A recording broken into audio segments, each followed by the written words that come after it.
but why should I bother with investing in my evolution if it's going to happen anyway? It's very simple. The reason you should be bothered by it is because the outside of you is a mirror image of the inside of you. Now let's translate that spiritual understanding into practical everyday terms. You don't get what you want. You get what you are.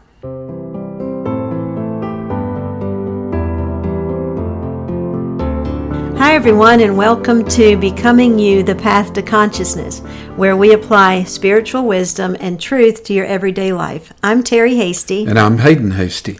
And our topic today is probably going to hit some of you right between the eyes. Choose or be chosen, because we have all had the experience at some time or another of being chosen, and we're going to explore the difference between those two and how they relate to this issue of dealing with change and navigating difficult circumstances. And also, how we go about the business of improving our lives.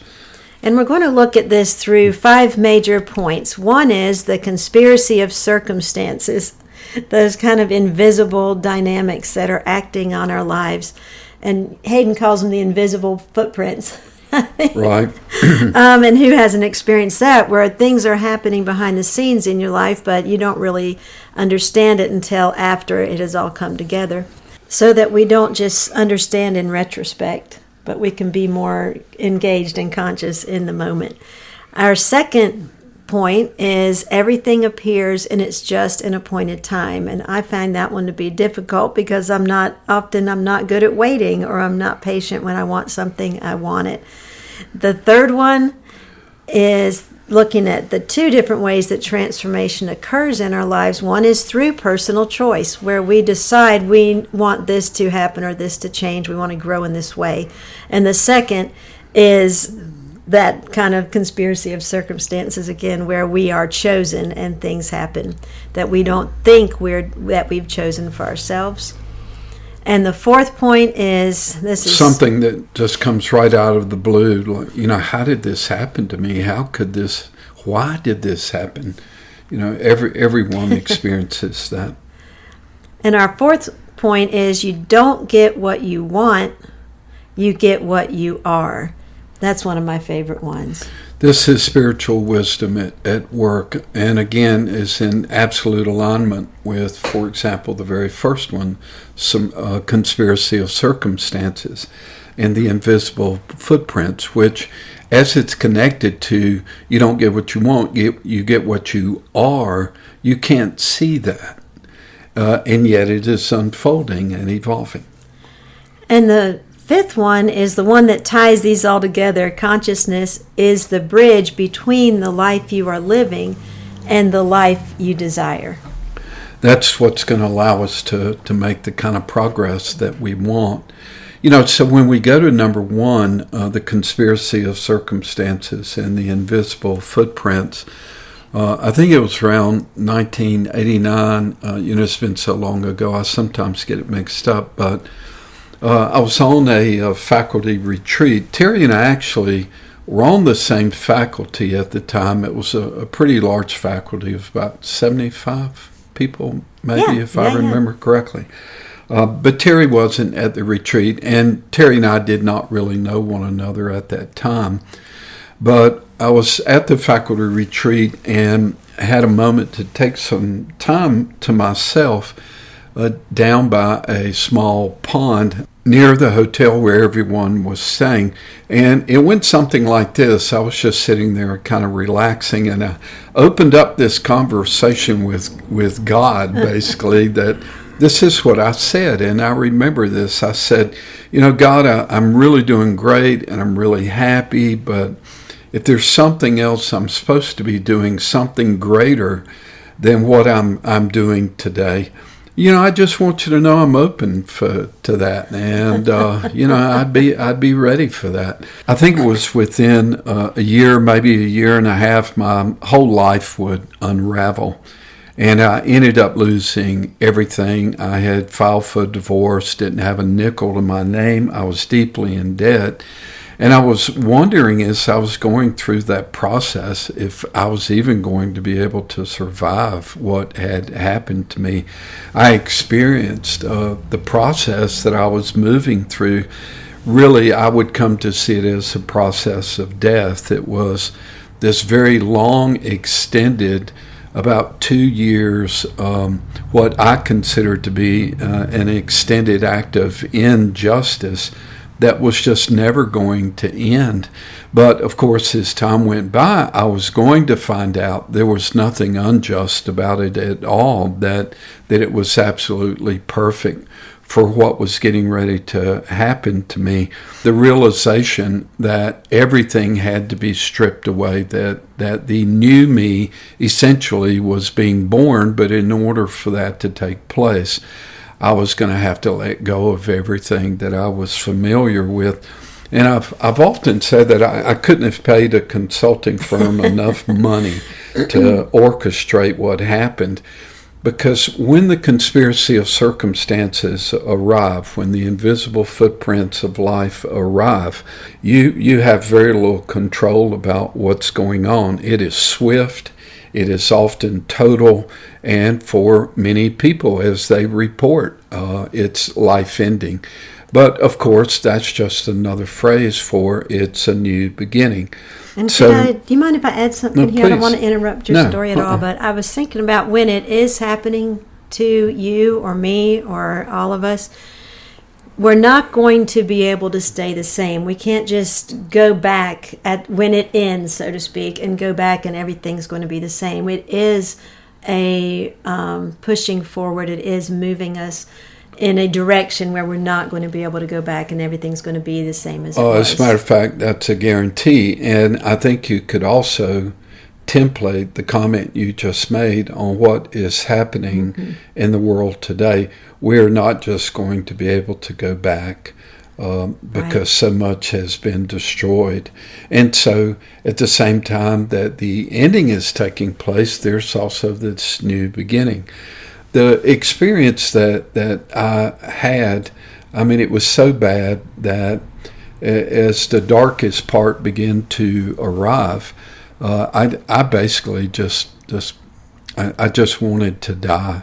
It was just so difficult, and yet you don't, But what I would realize as time went by, I realized that it was one of the greatest secrets that I had learned up to that time in my life, that there actually was a shortcut to transformation, and the shortcut was dying, but not physically. Would you call that an egoic death or egoic death, or just death of old ways of doing things? Well, it's not just death of the inner, it's also death of the outer, of so many things in your outer world that are going to change forever as well. So there are a couple of things in this issue of the conspiracy of circumstances that most often involves being chosen. Now, the question is why? What is the purpose of the conspiracy of circumstances?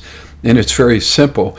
If you want to try and stay the same, good luck, because that's not what we're here for, and there's not a thing on the planet that it's not changing right now at this moment. So when you try to stay the same, you're defying the very laws of universe and evolution.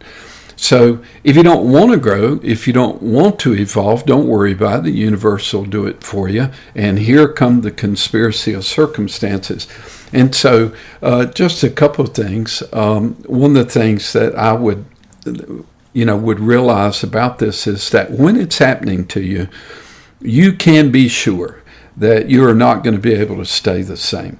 You're also you may as well understand, in conspiracy of circumstances events, you're going to have very little control over the outer events of what is forcing you to grow and to change. It's really a coordinated, unending pressure of events and circumstances, outer and inner, that are, and this is very important, that are being guided by the divine. or whatever word that you want to use for that, whether it's God or higher being or the universe, whatever it is that makes the most sense to you. But of course, it feels like the opposite, like it's just completely out of control, life ending. But why is this happening? It's responding. The circumstances are responding to the soul's evolutionary need of why the soul has taken birth, what the soul is here to learn and to become. So these circumstances that can be so difficult to navigate, they arrange themselves to force that growth, and you could say wideness, or it's unique to the individual as to what you're supposed to get out of it, but even surrender of learning to let go. And as time goes by, we do see that orchestration, but maybe we have to go through it to see the orchestration.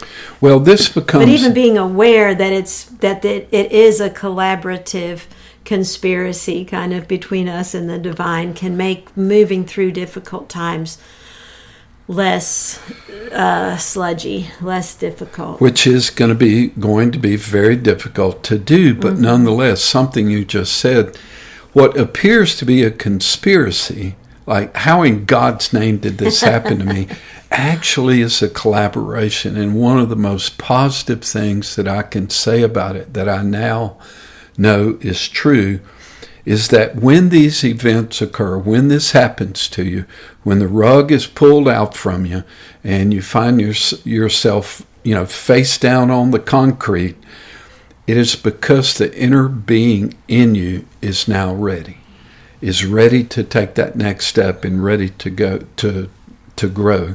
And so, as I've said to people before who I have worked with and spoken to about difficult circumstances that they are in, I sometimes will say, congratulations, because this is the doorway. But we're not taught, we're not trained to see difficulty this way. But if it is happening to you, it's because something inside of you is ready. And that's very positive. That's very powerful to even though you won't know what it is, to consider. Well, our second point is everything appears in its just and appointed time. And as I said at the very beginning of our time together, that's one of the more difficult ones for me, and I've learned for a lot of people, because we have to learn to persevere. We have to learn to wait. So whether it's an event in your past or something that you're working with right now, you might pull to mind something that you want to have happen or something that you wanted to happen. And just consider how your mind is perceiving that event. And it reminds me of kind of back, not quite as far back as Haydn went with his story, but when Haydn and I were married and wanting to move to the mountains, and we applied to every job we could find in the 50 counties, this side of, coming up to the west side of the state. And nothing, crickets. And I just would lie awake at night and think, what is wrong? Why are they not calling us back? Don't they know? My life is over. Don't they know that we would be so great, great additions? But anyway, nothing was working out. We'd get second interviews. Nothing would come about. I finally got a part-time position offer, and I'm like, well, you can't really live on that. So we didn't take that. And we'd kind of resigned to staying in our current circumstances for another year, and came up to the mountains to go rafting.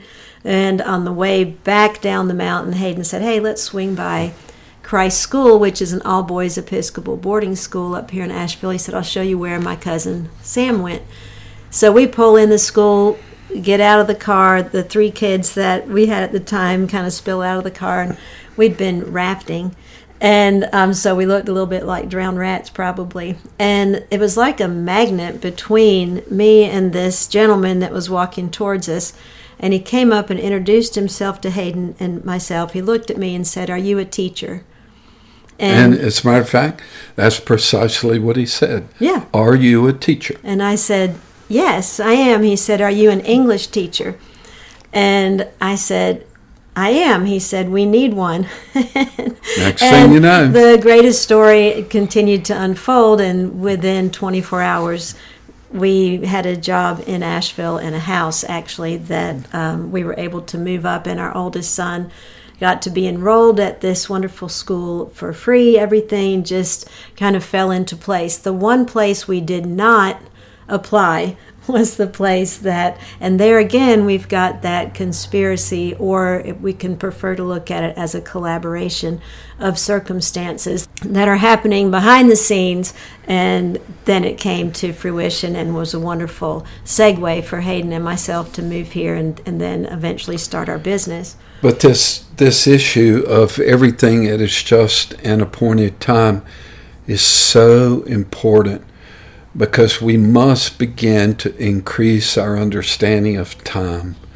Time is not a neutral container. It is a vibrant, conscious medium, or and I'm not trying to sound clever or intellectual, sometimes I've referred to it as time is a conscious crock pot.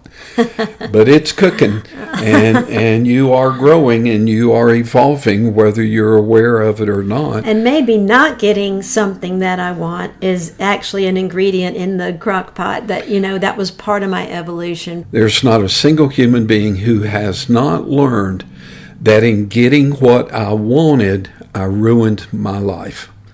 And in not getting what I wanted, my life expanded. So the opposites here are wedded together.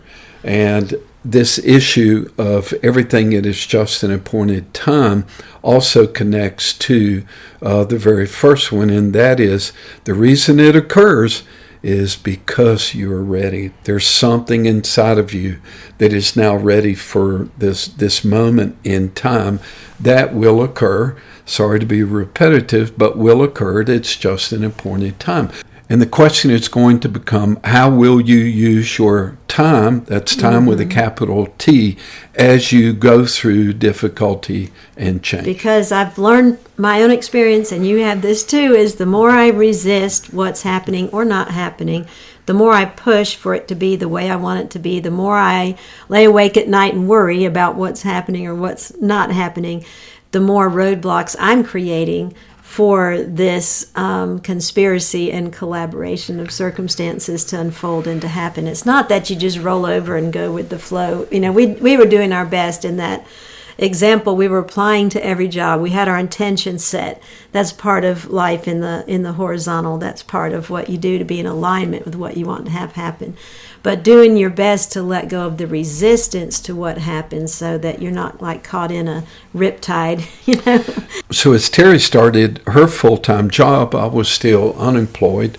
And fortunately, we had year passes at Chimney Rock Park. Now, the little town of Chimney Rock is right next to Lake Lure. Some of you may be familiar with this, as both of them were destroyed in the hurricane that took place here in Asheville. But I would go down to Chimney Rock Park, take the elevator up about 20 stories. Beautiful views overlooking Lake Lure. It was where Last of the Mohicans was filmed, large parts of it. And Dirty Dancing, don't leave that Dirty out. Dancing at Lake Lure. But I would come home and Terry would look at me and say, "How'd your day go?" And I go, "Well, I sat out there on the ledge, basically, overlooking Lake Lure, and am trying to figure out where to go from here, how to move forward." Because everything was frozen. And this is that issue of things happen at their just and appointed time. It wasn't quite time yet. But what we couldn't see all the while was that everything was being prepared for that moment in time that it breaks through. And when that began to occur, Terry and I would begin to fulfill our greatest dreams together as husband and wife, but also in our business and our work together. But we could never have been able to come up with that on our own. And there was the conspiracy of circumstances in a really positive way in these circumstances. And I'm sure we'll explore that more in later podcasts because it's really a powerful topic to understand. But our third point are these two ways that transformation occurs. One is through personal choice, and we have talked about that as rather than wait for destruction, you go ahead and address what is needing to be destroyed, and we call that disillusion or dissolving. So you can go ahead and make the choice, or it can choose you, and then you don't get to pick when it starts and how it goes about. The difficulty with choosing is you can also bail out when you get scared. And you get lazy. Yeah. If everything was removed, you'll notice the urgency of everything. But when you're operating the system at your choice, which is perfectly okay, it's a great way to move forward. But when you have chosen a path of growth and transformation, you create your own urgency. That's correct. And so we can get sloppy or lazy or undisciplined about the path that we're on and end up inadvertently creating those conspiracy of circumstances that are going to take place anyway because we fail to basically to take care of business. But it's perfectly okay. But it kind of turns out to be those are the two ways it's going to happen. You can choose it or you can be chosen, but it is going to happen. You're not going to be allowed to stay the same. And that's kind of the dilemma. You can wait, you can postpone, you can say, well, maybe next year I'll invest more in my personal development or whatever it may be. Or you can choose to go ahead and aspire to a greater life right now. Well, see, the question, where is all this energy? Where's all of this conspiracy of events? Where's it going? Where's the difficulty? Where's the upset? Where's the instability that is taking place? Where is it going? Where did it come from? What is its purpose? What is its destination? And if you can understand that even the negative is a tool of the positive in order to force your growth and movement towards a greater understanding of the truth of who you are in time, then you increase, in my opinion, your chances of successfully navigating those difficult waters of change in your life. And I love the question of why should I even be bothered with personal evolution if I'm going to evolve anyway, whether I want to or not. And I think about, whether it's my first 40 years or somewhere along in there. I was talking to our younger daughter, about that yesterday, that maybe my first 40 years, I was pretty busy. I was working hard. I was raising children. I was enjoying my marriage, my relationship with Haydn, and going to Chimney Rock when we could and get into the pool, and things. I do know that I was increasing my self-awareness. I was increasing my skill set. I was increasing my ability to be in healthy and wonderful relationships. All the time that was happening. But why should I bother with investing in my evolution if it's going to happen anyway? It's very simple. The reason you should be bothered by it is because the outside of you is a mirror image of the inside of you. Now let's translate that spiritual understanding into practical everyday terms. You don't get what you want. You get what you are. So if I'm happy, I get more. You're going to produce happy. That in your outer world, and it will find itself physically manifested in the life that you live. So it's an inside job. And so it's also, if I'm depressed or angry or, on the negative, I'm going to get more of that. But remember that the negative is serving the positive. If you don't want to take care of business, if you don't want to grow, which is perfectly okay, there's no judgment of that. Because it is the only game in town, because it is what you are doing here, you're not just going to be allowed to stay the same. And the circumstances will force that change. But if the inside of you doesn't change, your outside doesn't just stay the same, it can vanish before your eyes. All of a sudden, here come the events of your life. Next thing you know, everything is gone, or parts of it are gone.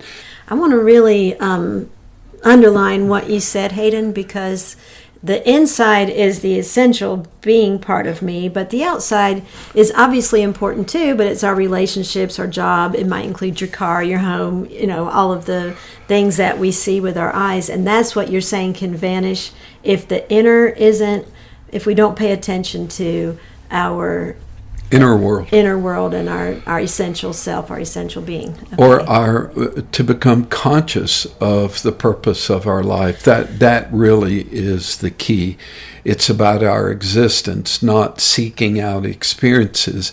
It's through the wisdom of understanding our existence that allows an accelerated path of growth and transformation. However, the negative and these things around the conspiracy of circumstances, they will also produce that. It's very hard and difficult to go through those things. So the rhythms and patterns of your life, the destiny of, it's almost like each step is kind of written in the invisible footprints. It's there, it's happening, but you don't always see it.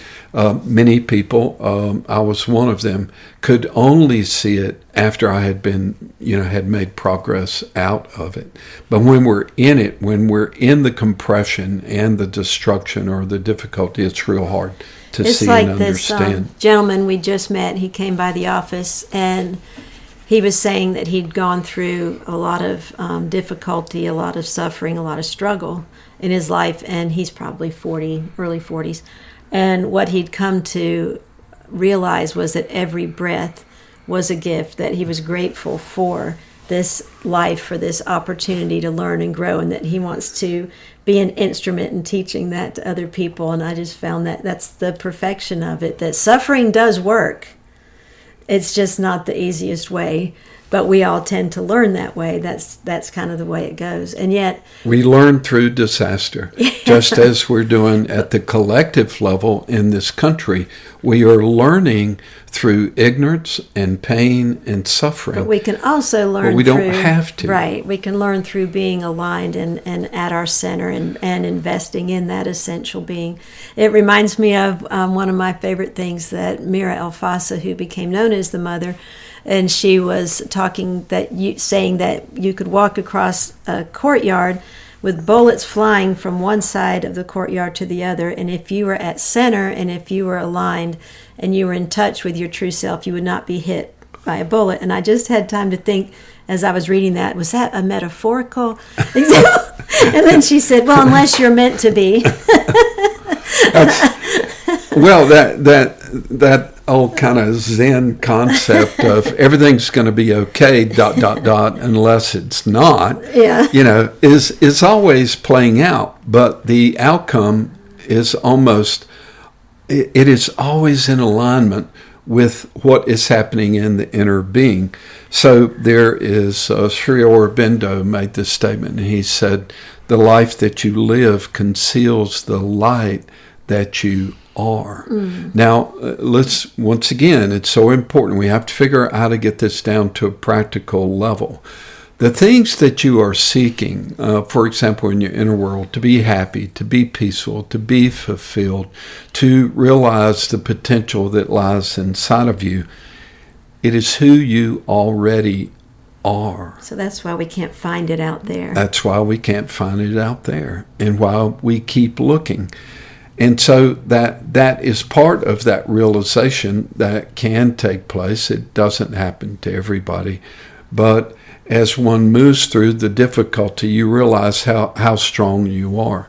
So that was really our fourth point. You don't get what you want, you get what you are. So focus on that. Yeah. Focus on your inner growth and your pursuit of spiritual wisdom and spiritual realization, because that will manifest itself in your physical life and world. And that's our fifth point, and that's around consciousness, which is not synonymous as we're using it with mindfulness or intentionality, but consciousness is the bridge between that unreal you, the one that you made up, and the real you, the one that you truly are at the level of existence. Consciousness is that bridge between the life you are living and the life that you desire. The bookshelves at Barnes & Noble are filled with these stories of the heroes, men and women who have walked this path in life, many of whom consciously went into the darkness, the Christ of the world who go into the desert, the Buddhists of the world who go live in the cave. Or even Rosa Parks, who just sits on the bus and basically says no. It's the hero's path. Yeah. So many people, if you watch the movie Braveheart, as he would say, I didn't choose this, basically. He was chosen. It's a perfect example of a man who found himself at that intersection of circumstances that, you're chosen. You're not going to have a choice. You have to take this path. There are so many to talk about, and one of my favorite is a story. You can do a little digging around and find the story of this man's life, of Michael Meade, who suddenly, in a set of circumstances, would begin an entirely different path in his life, and a difficult one, but he chose it. The circumstances occurred, but he embraced it instead of running from it, lawyering up, trying to figure out how to get out of it, etc. He embraced it, and as a result of what would happen over the next several years, he transformed his life and became the man that he is today. Michael Meade is still alive. And when we think about things in our lives that just are not working, rather than waiting to go off the cliff or for the manhole cover to slide open and down you go, we can go ahead and choose to address it. I would like to get better at, I just was working with an individual coaching that we do, and she said, I would like to get better at my reflex, which is to get defensive if anybody criticizes me. And as we talked, she said, I know it's just because I feel insecure with conflict in general, and I want to get better at. And so she had invested in learning more about that and how to deal with her own reactions, but also with the overarching practice that we all encounter of dealing with conflict, rather than waiting, because when it happens, then it's hard to practice it in the midst of it. Well, let me add a few kind of final pieces to these main points that we've made. And this first one is so very positive, which is these circumstances, as difficult as they may be when you find yourself in them, it is because the inner being is ready. Big or small, where now it's time to head on to the next level. So this goes back to, you don't get what you want, you get what you are. You'll notice, too, in these circumstances that the outer world, the events, the circumstances, the events, the footprints are aligned.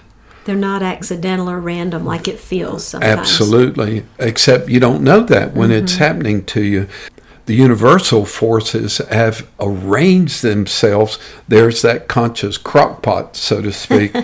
And then there's this last piece when the way that I say it is when the divine will has given the go sign that, okay, let's get this started. Yeah. So it can operate, notice that it can operate at your level, the individual level, but it can operate also at the level of a nation, which is what is happening to the United States today. And we don't understand it. Why did this happen?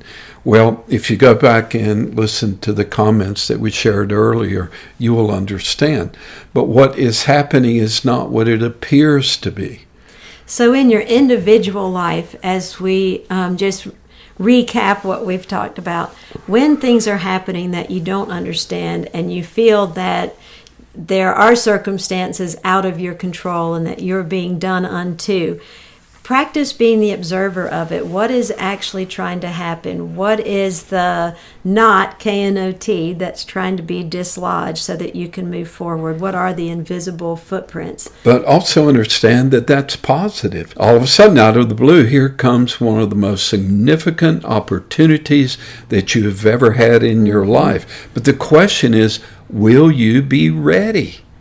Will you have used your time wisely, not wasted your life, to be prepared and be ready when that moment comes? Because if you're not, there's deep regret on the individual's part because that opportunity will pass you by.